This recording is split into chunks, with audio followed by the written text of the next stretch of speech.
Bismillahirrahmanirrahim. Bismillahirrahmanirrahim. Assalamualaikum warahmatullahi wabarakatuh. Terkait dengan fenomena saat ini, banyak para agenia, banyak orang-orang kaya, afwan, tetapi kemiskinan juga luar biasa. Ini bagaimana kiat-kiat apa yang bisa diberikan kepada masyarakat, khususnya mereka-mereka yang berkelebihan soal harta, agar tersentuh untuk bisa berbagi dengan lingkungan yang ada. Karena sementara ini kita tahu sendiri bagaimana pemerintah rasanya tidak kewalahan lah dalam kondisi yang banyak bencana demikian. Nah, bagaimana kita menyentuh hati daripada para agenia ini agar mau berbagi dengan sesama. Demikian, mohon ada penjelasan sehingga bisa mengetuk hati mereka-mereka.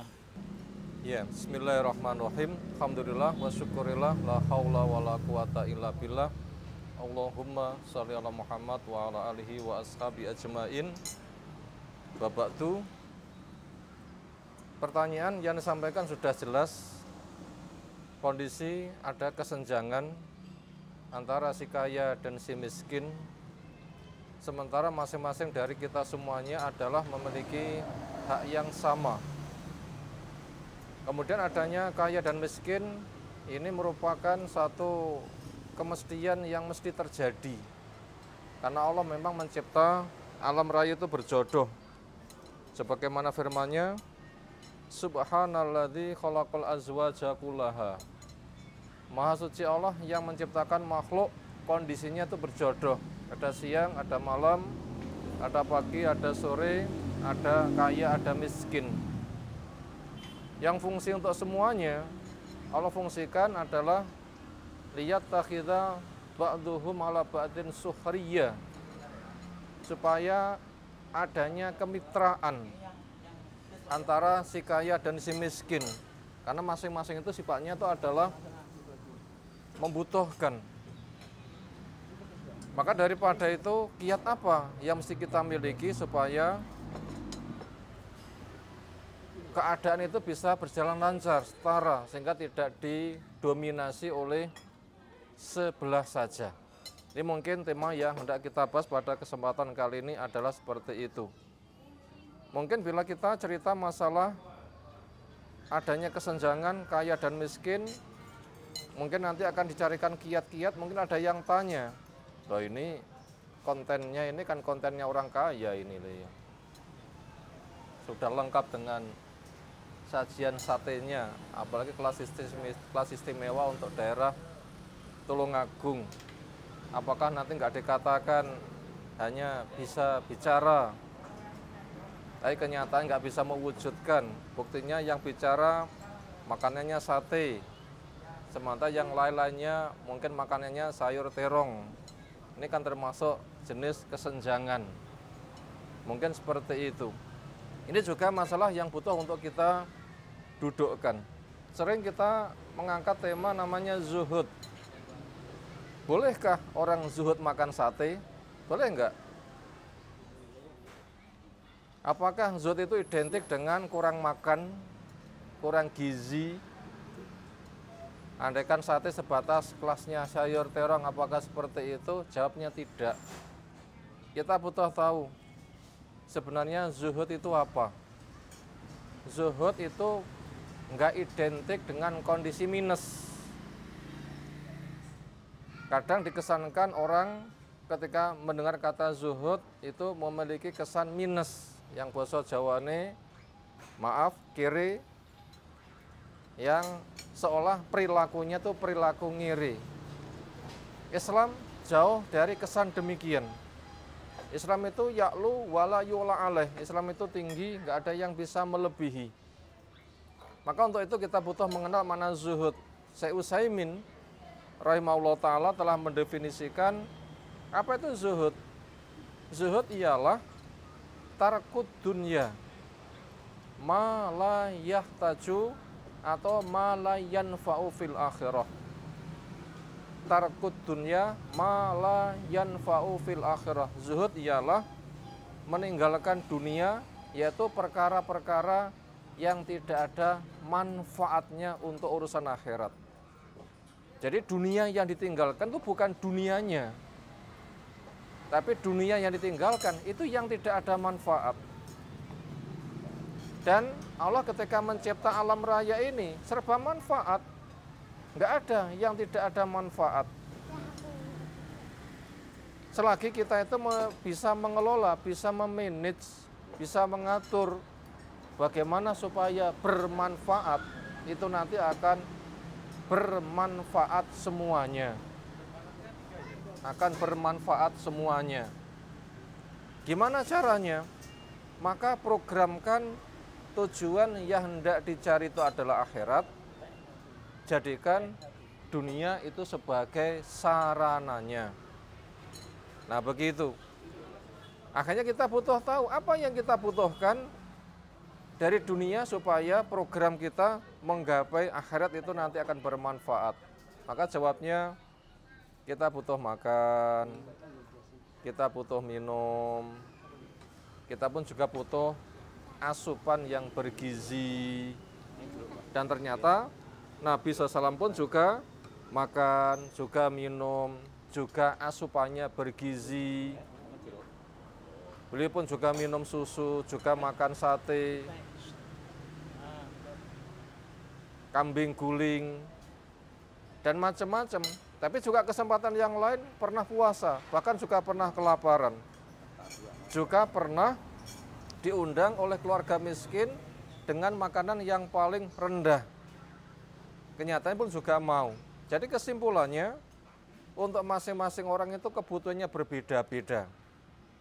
Yang puncaknya adalah semuanya silahkan menikmati apa yang dimiliki dengan kadar halal dan secukupnya.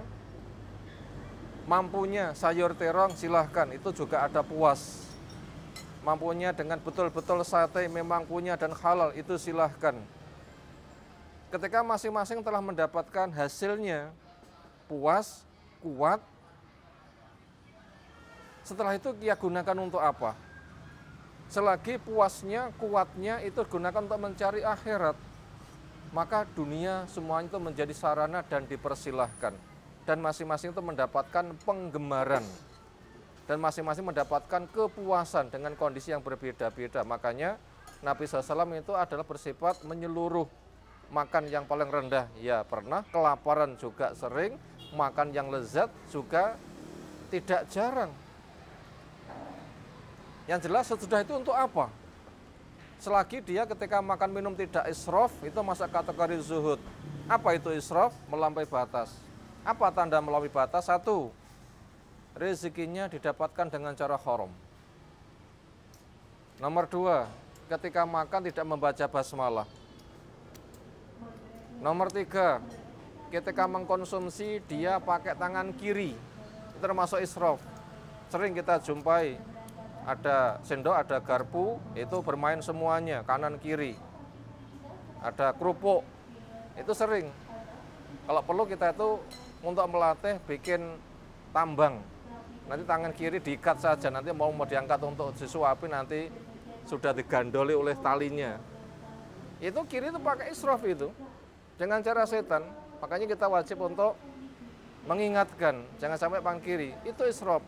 Lalu tanda israf berikutnya, jumlahnya berlebih dari kadar.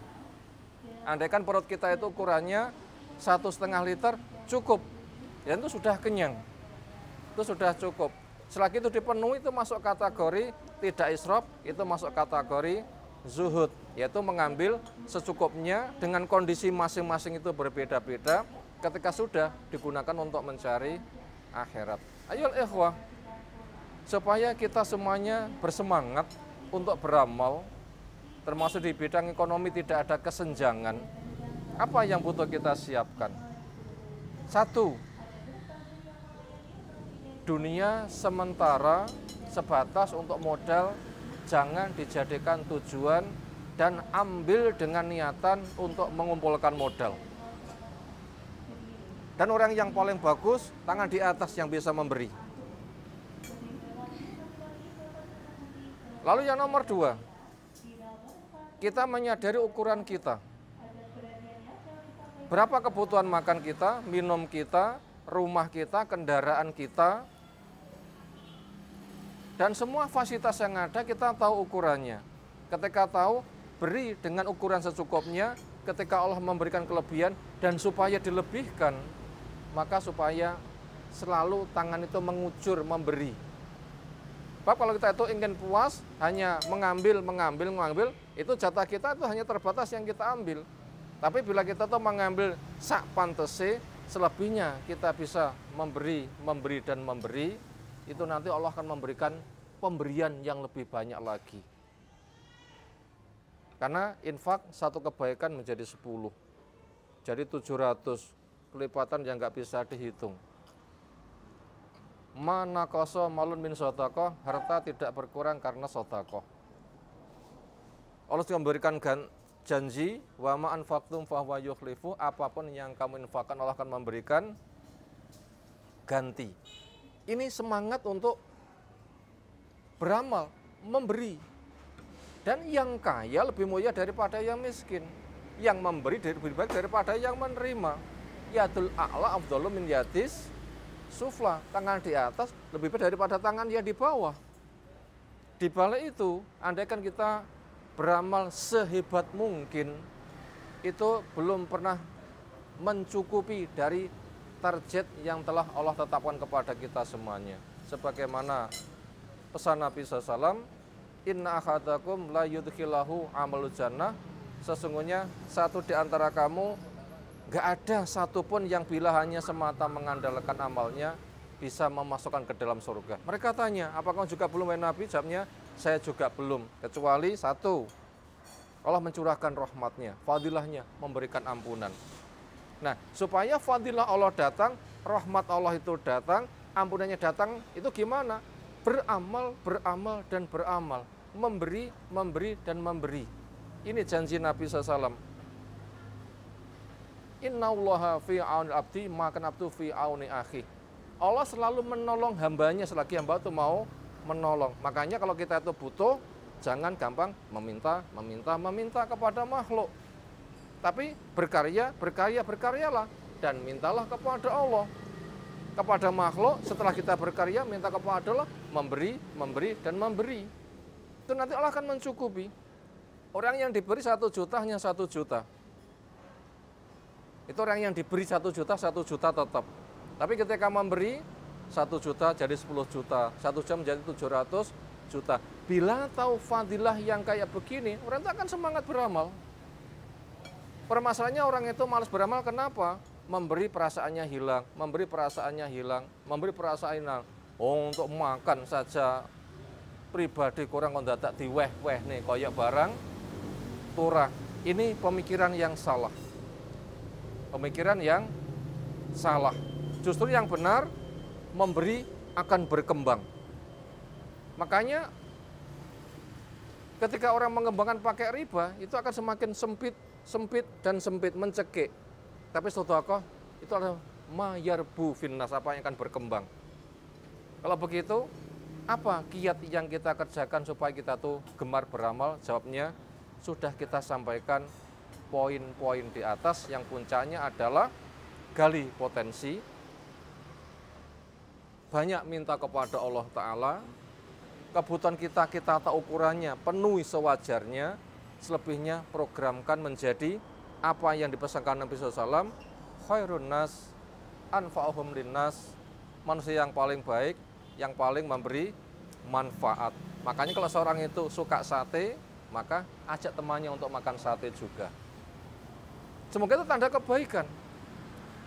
Kalau memang itu sukanya sayur terong, juga ajak temannya makan, walaupun dengan sayur terong.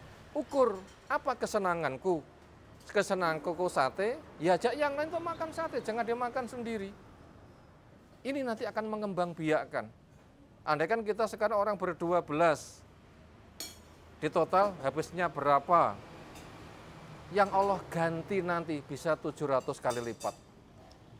Apakah enggak senang yang seperti itu? Asalkan yakin kepada janji Allah, walaupun juga akan memberi. Cuma kita masih dijajaki keyakinan kita, masih proses penjajakan. Kadang ini banyak yang tidak sabar. Selagi sabar, terus dan terus, hari ini belum, mungkin besok, mungkin lusa, Allah akan pasti memberikan, karena Allah adalah la yukhliful mi'at, tidak pernah menyelisihi janjinya. Itu tadi kiat-kiat yang butuh kita miliki apabila setiap pribadi muslim punya kepribadian ini, agniya, para orang kaya seperti itu, di Indonesia berapa jumlahnya, mau seperti itu, insya Allah akan segera terentas. Akan segera terentas. Cuma permasalahannya, sifat rakus yang itu suka mendominasi, mengatakan mali itu hartaku, itu hartaku. Padahal hartamu sebatas yang kamu makan, jadi kotor kamu buang, baju sudah menjadi bekas yang dibuang.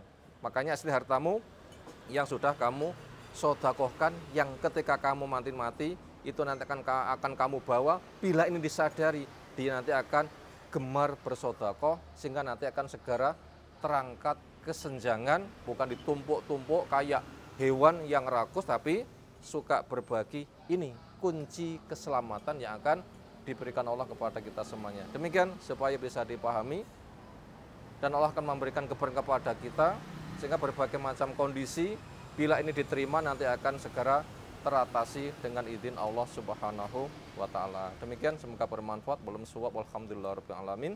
Subhanakallahumma bihamdika asyhadu an la ilaha illa anta astaghfiruka wa atubu ilaik. Assalamualaikum warahmatullahi wabarakatuh.